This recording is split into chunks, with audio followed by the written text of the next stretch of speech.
So the outstanding findings on the coroner's report were the various factors that would have contributed to his state of mind. And there's about 4 really significant factors. He had a walnut-sized lesion in his frontal lobe and 2 smaller lesions, and significant softening of his olfactory bulbs, the part of the brain that process smell. Walnut size, that's big.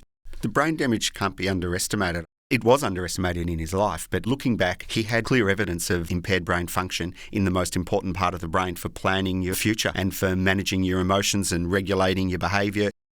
The problem with brain damage is that quite often the loved ones and everyone around the person, if they don't realise that what they're dealing with is a brain injury, they might interpret the behaviour as alcohol problems or drug problems, and they might not necessarily treat the person in quite the way that they would if they knew that this was the result of brain damage.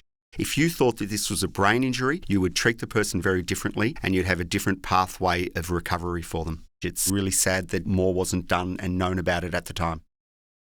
Obviously, he had brain damage. That was 1. 2, he was obviously heavily intoxicated, which of course would exaggerate your emotions and your behaviours. 3, he was sleep deprived. He'd been awake for about 24 hours. And 4, he was going through a number of very stressful circumstances. He'd received those phone calls and then he'd had a series of conversations that would be very distressing.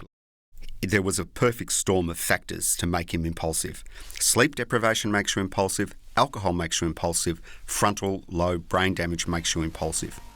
When people commit suicide, in the final moments, they are often ambivalent about what they're doing. And we know this from solid studies of people who have had very serious suicide attempts and miraculously survived.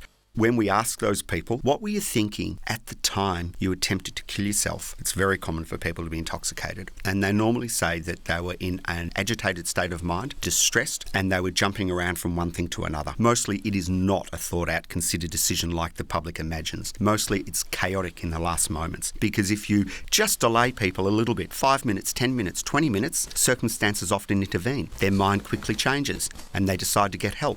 Someone walks by and says, "Excuse me, you look distressed, can I help you?" That's what happens in the final moments. They're chaotic. They're not considered. Whatever the thoughts were going through his head, it was clearly chaotic.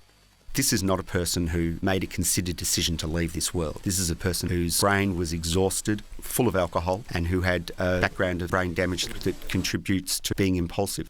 He clearly contributed to the acts that led to his death, and he may well have intended it in the moment. It is suicide in the sense that they took their own life, but it's an accident in the sense that it was really just timing and circumstances and what went on, and if that had have happened on another day, the outcome would not have been the same.